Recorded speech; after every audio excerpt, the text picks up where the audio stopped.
Good morning, everyone. As Marco said, I am Stephen Loftus, working with Dr. Leanna House, fifth-year student here. And my talk today is going to be, as he said, group covariate regression in oversaturated models. Now, before we really get started on this one, I kind of just give an outline of where this talk is going to be going. So I'm going to start out with a motivating example, give you an idea of the problem that we're trying to work with here. Move on to talking about some currently used techniques that are used to combat this problem. And then we're going to move into the main portion of the talk. That is a technique that we've been developing that we're calling group covariate regression, otherwise abbreviated GCR.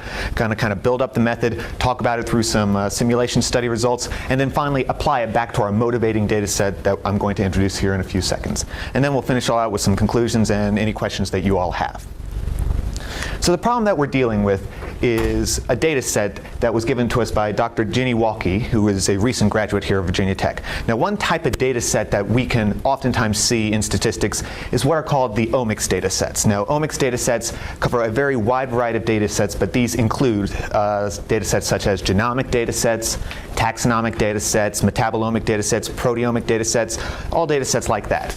And this particular data set is what's called a taxonomic data set. Now, a taxonomic data set is a data set that talks about the types of living organisms that are in a sample. So for example, go out to a field, get a cup of dirt. A taxonomic data set would talk about the microorganisms that would be living in this dirt sample. And the features of these taxonomic data sets are what are called operational taxonomic units, or OTUs. And an OTU is, or can be seen as, a grouping of bar-coded DNA sequences that are grouped together by some percentile of similarity. For all intents and purposes, these can be thought of as a single species or some sort of single biological entity. And the point of this whole study that Dr. Walke is doing is to try to identify these operational taxonomic units, these OTUs, that help us be able to distinguish between the two types of amphibians that we see in this study. And the two types of amphibians here are bullfrogs, the picture at the top, and red-spotted newts. And these are locally collected amphibians from 3 sites in southwestern Virginia. Now, normally, this would not be an overly difficult question. You know, take your covariates, throw them in some sort of logistic or probate regression, whether it's classical or full Bayesian hierarchical model, whichever you prefer. Get a result, take a look at p-values, credible intervals, confidence intervals, however you particularly want to work, and you get an answer. But in this data set, there's one major problem that makes that impossible, well, not impossible, makes that difficult to do. And that specifically is the whole curse of dimensionality, big data, p greater than n, all the great statistical buzzwords we hear about today. In this case, there are 39 amphibians that we see in the study and 245 OTUs that we're trying to deal with, that we're trying to pick out these important OTUs. So this type of setting renders standard regression pretty much inapplicable. So, despite this being the case, there are many techniques that we learn about in just graduate level statistics that can help us combat this problem. And I'm going to start by just talking about 3 of them that I'm going to be bringing up later on. These 3 are probably the most common that we see, or the very first that we see, or the first that we learn in graduate level statistics. And these are ridge regression, Tibshirani's lasso, and group lasso, which is kind of a variant of the lasso. Now, all of these techniques have their uses, their strong points, and also their downsides. And specifically, for example, ridge regression does not provide us hard zeros in a solution, so there's no overt variable selection. Lasso and group lasso, while there are hard zeros, there's no general closed form for these 2 techniques except in specific instances, such as the orthogonal design matrix case. But all 3 of these techniques have one common problem, which is even more important when you're trying to identify important covariates to a response. And that is they have questionable model selection consistency, or the ability for a technique to select the correct model in probability. Now, these are, of course, not the only techniques, and I want to at least acknowledge 2 other classes of techniques that do exist. These techniques are, first off, Bayesian techniques, because the 3 techniques that I just mentioned are all being applied in a classical type of mindset. But the Bayesian techniques, you also have the Bayesian analog to lasso, the horseshoe prior, and finally the stochastic search variable selection, SSVS, of George and McCullough. Now, I want to specifically point out that last one, SSVS, because that's going to come back later on and help us kind of guide some of our mindset of what's going to be going on in GCR. So I want to at least acknowledge the existence of these Bayesian techniques. I'm not going to be discussing them in detail today, however. The final class of techniques that is very prevalent, or at least I've seen it very often in biological types of applications, are what I'm calling filtering techniques. Now, filtering techniques in this case, I define it as any technique that works on a single covariate at a time instead of using the whole data set at once. So for example, a researcher could, if they have a large data set, run P regressions where you take your response Y, regress it on covariate 1, then separately on covariate 2, then separately on covariate 3, and on and on and on and on. And then try to pick out the important ones by taking a look at the p-value of the resulting test. Now this brings up all sorts of multiple testing concerns and all sorts of other stuff that you could discuss. So this type of mindset leaves a little bit to be desired in that regard. Pardon me a second. Let's say, whoop, it needs to be a ridge on this stand. Talk a while, your mouth gets a little dry. But yeah, so as I said, these filtering techniques leave a little bit to be desired in terms of what we're looking for. So what are we looking for is the question. We're looking for, first off, a technique that uses the entire data set, so no filtering techniques allowed in this type of setting. Looking for a technique that allows us to combat this whole curse of dimensionality thing, and as well is not as affected, or at least accounts for possible correlation in the covariates. And finally, one very important thing that, at least in my opinion, is that the technique is not nearly as affected by differing levels of sparsity in the coefficient vector. So for example, lasso. In instances where there are very few important covariates, lasso can be fairly effective in picking out those covariates. But as the number of important covariates increases and gets larger and larger and larger, suddenly lasso starts over-shrinking these parameters, and then it will not be able to pick out all of the important ones that we're really looking for. So hopefully a technique that we're able to develop is not as nearly affected in low sparsity situations or high sparsity situations. And one final sort of cosmetic thing that we would like in our technique, in other words, it's nice to have, but not necessarily the most important thing in the world, is that this technique being easy to implement for non-statisticians. And this is because while we as statisticians would like to be able to be collaborators for as many research projects as possible, or even all of them, this just isn't going to happen. There's not enough of us, and there's way too many research projects out there at this time. Maybe in the future it might change, but at this time we need any technique that we create needs to be applicable for non-statisticians, where we're not going to be able to be there holding hands, basically. So this is where we move into what Dr. House and I have been working on, specifically group covariate regression, or GCR. So oftentimes in these omics data sets, there's some sort of natural clustering that exists in the data. So for example, you can think of genes working together through pathways. Taxonomic data sets, these OTUs can be grouped by, say, biological similarity. And it would be nice for a technique to be able to maybe take advantage of this clustering that exists. And that's what GCR tries to do. It tries to take advantage of the clustering that exists. But in this clustering, once again, we're doing this clustering by some sort of method. We might be wrong. There's a very good chance that we might be wrong, and we would not know it. So we would hope that technique is able to account for this possible incorrectness in clustering. Also, it would hope GCR allows us to include expert information to help guide the clustering process. And finally, what GCR will ultimately output is a probability of inclusion, or a probability of significance or importance, however you want to look at it, for groups of covariates. So before I get down into the nitty-gritty of GCR, I'm going to give kind of a visual representation of what the whole mindset of it is. So normally, when we plot the data, each point is an observation, and that observation is plotted in p-dimensional space. In GCR, you kind of have to flip the thinking a little bit. You have to, in a sense, in your mind, transpose the data matrix. So in this case, each one of those points is not an observation. Each one of those points is a covariate plotted in n-dimensional space, to make it possible to visualize and make it a little easier, keeping it to 2 dimensions here.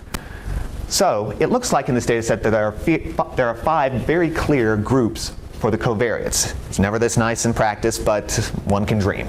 So it looks like there's 5 clear groups of covariates. So what GCR tries to do is it tries to group these covariates by, say, similarity in this case, or location, and then from these 5 groups, get a numerical summary. Get a numerical summary of the group. So think, say, like the sample average of the group, or sample median, something like that.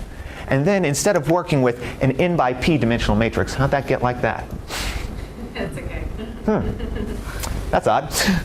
Normally that's supposed to be a little shorter. Well, as I was saying, instead of working with an n by p dimensional matrix when we're trying to predict our response y from that, we're now working with an n by k dimensional matrix, where k is the number of clusters that we believe are in the group. So it, in a sense, shrinks the data set that we're working with. Now ultimately, GCR can be brought down to be thought about in 4 fairly simple steps. First step, group the covariates. Second step, summarize these groups. Third step, regress on the group summaries that we create in step 2. And finally, assess significance. So we're going to go through each one of these steps in a little bit of detail over the next few slides. So step 1, grouping covariates. How do we group these covariates? There's a few different ways that we could go about it. The first kind of set of algorithms that you can use are deterministic algorithms, kind of data mining type of aspect. Think k-means, k-medoids, QDA, LDA, stuff like that. And all of these algorithms output a cluster assignment for a covariate. So you don't get a probability that covariate 1 belongs to cluster 1. You just get covariate 1 belongs to cluster 1, and that's it. And use of these deterministic algorithms gives rise to a technique that, or at least a sub-technique that we're calling deterministic GCR, or DGCR. And that's what the rest of this presentation is going to be on.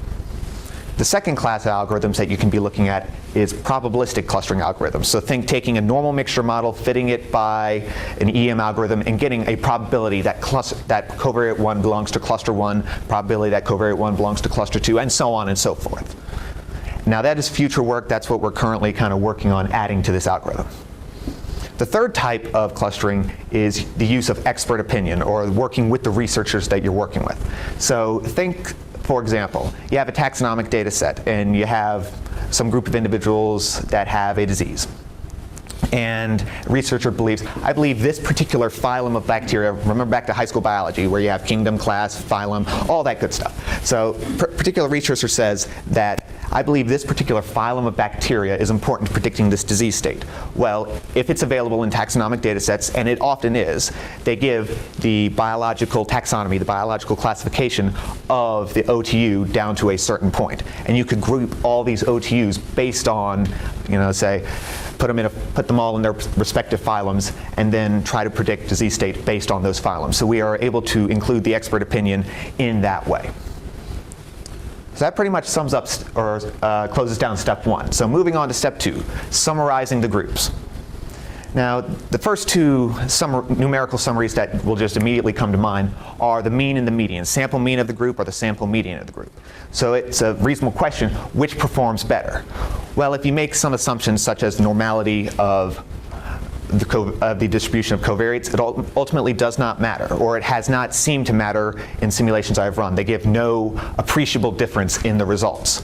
However, if you particularly want to find out which is better, because of the relatively short runtime of GCR, you can run one model where you have your means as the numerical summaries that you use, run the second model where you have the medians as numerical summaries, and choose between the two based on AIC, BIC, Mallow CP, or some criterion that you particularly want to work with.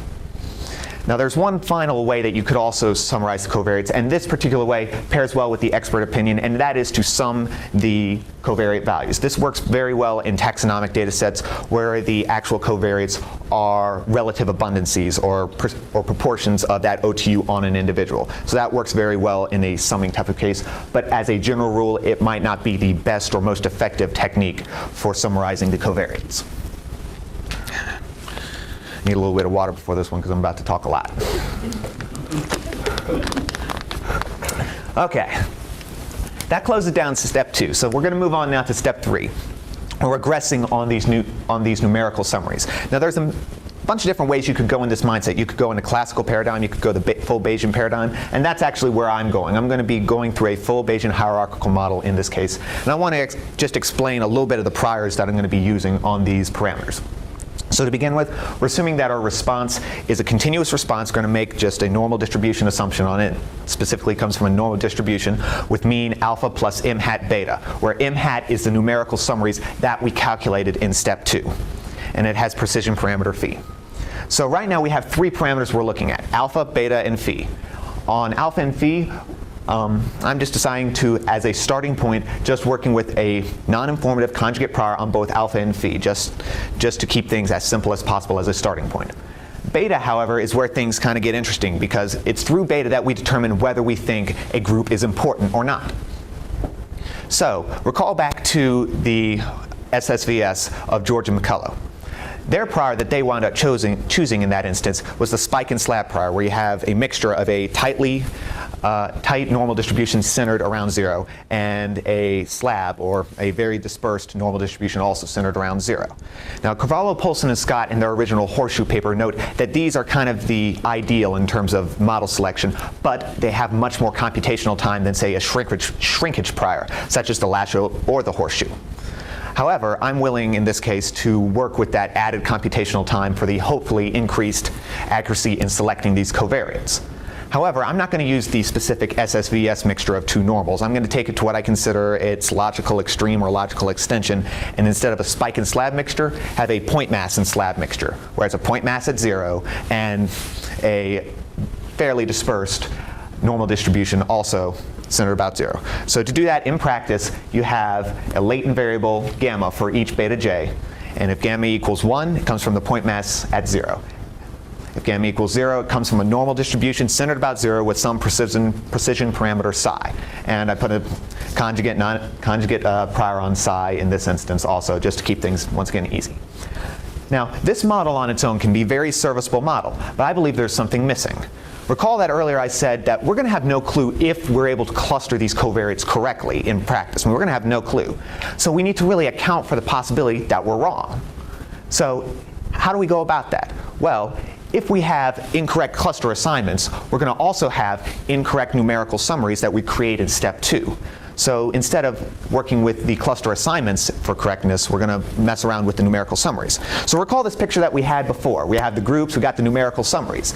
So now, instead of having these numerical summaries set in stone forever and ever, amen, we want to have these numerical summaries able to kind of move around the space to account for possibilities where, for example, some covariate on the right gets assigned to the orange cluster right there on the left. Now, granted, we wouldn't actually do that if we were looking at the data, but for example, just allows us to be able to move around the space a little bit. So to be able to do that, I included a errors and variables component into the model for each component of the numerical summaries matrix M hat. And these hyperparameters for that normal distribution prior are calculated from our clustering algorithm in step 1. So that pretty much finally in step 3. And so now we're moving on to the last step, assessing significance, or which groups are important. So there are a couple ways you could go about this. I tend to go just basically the simplest, easiest way possible, and that is to look at the posterior probability that beta j is not equal to 0. And we can get those estimates from the MC sampler. Now you can go other ways. You can look at credible intervals for beta. You could look at credible intervals for that probability that beta j is not equal to 0. But once again, as I said, in my case, I'm working with the simplest possible type answer. And that pretty much summarizes all the steps of GCR. So now we want to move, how does it perform in simulation type of settings? Now, in instances where algorithms are able to perfectly cluster the covariates from what they are simulated to be, I'm going to skip that instance because the results are fairly trivial. GCR is able to do very well in that setting. So we're moving on to cases where, once again, our clustering algorithms are wrong. So in this setting, we vary the sample size, the number of clusters, the number of covariates that are simulated from each cluster, which in the end is essentially varying the number of covariates total. We're going to also vary the amount of variability that each covariate has from a center mean, which affects how well the algorithms are able to cluster the covariates. And then also we're going to vary the amount of sparsity that's in the coefficient vector because, as I said, lasso is highly affected by that, and hopefully we're hoping that GCR is not. And then in the end, we compare the results of these simulations, which the main point of, we're trying to take a look how accurate a GCR or lasso or group lasso is at identifying whether a covariate group is important or not. And we compare this to lasso and to group lasso for the results. So the results of these simulation studies, first off, it appears that GCR is performing better and more accurate than lasso and group lasso. Now let me explain this picture here. Each point is the result of a simulation study. On the y-axis, we have the accuracy of GCR. The accuracy of GCR to be able to predict, or not predict, the accuracy of GCR to be able to identify whether a group is 0 or not 0. On the x-axis is the accuracy of group lasso on the left and lasso on the right. And the red 45-degree line we have in the middle is kind of a line of demarcation. If the point is above that line, GCR is performing better. If it's below that line, group lasso or lasso, depending on which picture you're looking at, is performing better. And a majority of these points, kind of as you can see, are above the line. So on the average, it appears GCR is performing better. But this is not enough, because remember, as I said, we're interested in how well GCR performs in differing levels of sparsity. In this case, there were 3 levels of sparsity that we looked at. So in that case, it turns out that GCR is nowhere near as strongly affected by differing levels of sparsity as lasso or group lasso. So in this picture, you have the results for lasso. In high levels of sparsity, where lasso performs well, GCR and lasso are very comparable in terms of the results. As the sparsity gets lower and lower, however, GCR starts outperforming lasso more and more. Group lasso has kind of a mirror effect, where high levels of sparsity, GCR outperforms group lasso by a fair bit. Middling level, GCR still doing better, but group lasso is starting to gain. And finally, low levels of sparsity, where group lasso does very well, group lasso is actually better off than GCR in this instance. And in the table is contained the average accuracy for simulation for all the techniques at the varying levels of sparsity.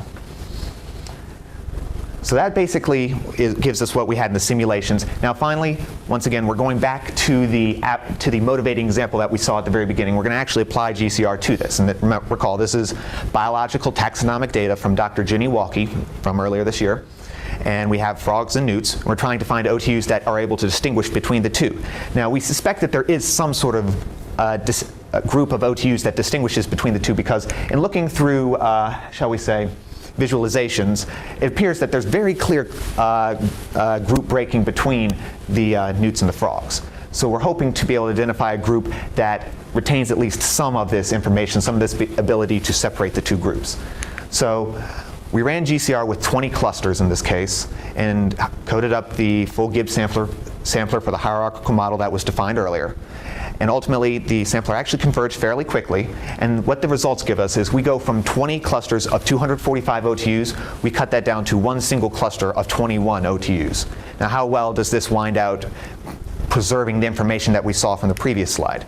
Well, just from the visualizations on these 21 important OTUs, it appears that while there is some information lost, which is not unexpected, there's still fairly decent separation between the two levels of amphibian. So now where does this leave us? We're finishing that now.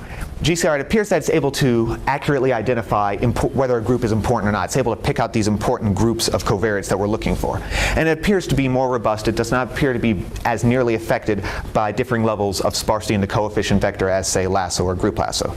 And where do we want to go with this? As I said, where we're going right now is this probabilistic GCR that we're working with. And in this probabilistic GCR, we're looking at different ways to account for this inaccuracy in clustering that may exist in the data sets. So that pretty much concludes my talk. Thank you for your time today. At this time, any questions?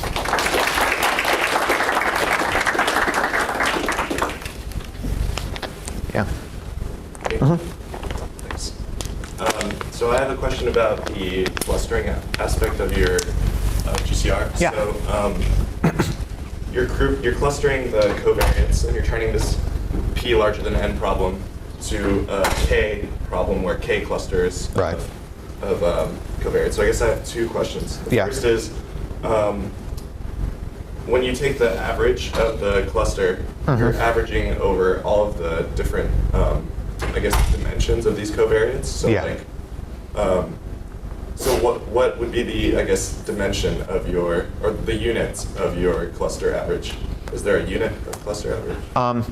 Well, the units are going to be on the same scale, I guess you could say, or the same units as, how shall we say, as the original covariates itself. So for example, with the OTUs that we're working with, the units and the range is relative abundance, or roughly the percentage of OTUs on that. So in this case, it would be average percentage of for that group. So is that a requirement from GCR, or can you standard scale and standardize? You can scale and standardize, yes. I'm not necessarily sure there's going to be some instances, granted, where that will probably wind up affecting the ability of the algorithm to perform and all, but I have not necessarily seen any major departures yet. It might be that the data has been nice to me so far, but I have not necessarily seen any major problems with that at this time. And my last question is, does this require that k, the number of clusters, end up being smaller than n? Yes, and that is a concern that is also in there. And once again, GCR does not necessarily have to be only run one single time. If it appears that there are there's more information there, or that you kind of want to look deeper, you can rerun GCR on the kind of cut down data set that you used, that you got from this initial run. So from the 21 that I cut it down to, you could look at trying to go further in that regard. Yeah. My question: how did you decide how many clusters to use originally? Like, So, how do you, like, in these instances where the data is kind of mashed right. up? So, unfortunately, it's kind of a balancing act between how well the clustering algorithm is able to perform by, say, looking at the within cluster sums of squares, and also how large your sample is. Now, it's kind of, at this point, we haven't looked into where the bound is on how far up you could go with the number of clusters before things kind of start falling apart. That's also what we're starting to look into. But right now, it's generally set to be the minimum of either shall we say K-star, where that K-star is the result that you get by looking at the within variance sums of squares or something like, or within cluster sums of squares, and n over 2. So the minimum of those two quantities basically is where we have to go currently. Yes. I'm sorry, I don't know if I missed it in your presentation, but did you account for the variation within the clusters? I know you put a prior on the M on the clustering. What's the meaning of and trying to account for any mistakes that you might make when you do the clustering, but did you account for different degrees of variation, like how big the cluster is and how varied the cluster, the data within the cluster? I mean, I think at least a portion of that is accounted for in that errors and variables, because we actually calculate that variance for the errors and variables prior from the results of that clustering algorithm. So if you have, say 20 covariates that are put in some cluster, then you calculate the variance for that cluster. You calculate the variance for that cluster, and that goes into that is the variance in the errors and variables portion. So if there's a large amount of variability in the cluster, there's going to be a large amount of variability in that errors and variables portion. Yeah, Dr. Kim? So your Y? Yes. What is your Y? Okay, so in the application, Your model. I say, well, in any model, the Y is actually the response, but in the application case, our Y was Frog and Newt is a binomial response. But in practice, you can have a continuous response, multinomial response. You could go any type of GLM basically, but the Y is the response. What do you mean by what is Y? So your model, you use your application Y is binary, 1, 0, right? Yes. So your model is not, right now you are using normal. In the application, we had to kind of extend it and use the data augmentation of Albert and Chib to kind of get to be able to, shall we say, have a linear model for our response. So in our application, we had Y is binomial response, Frog, Newt, and then we had the data augmentation where you had Z is greater than 0 if Y is Newt, Z is less than 0. In this case, yeah, use full Bayesian data augmentation where it's a probit link, essentially. Yeah. Okay, so I think we're going to cut it short with questions, but this is a great presentation. I think we'll have another chance.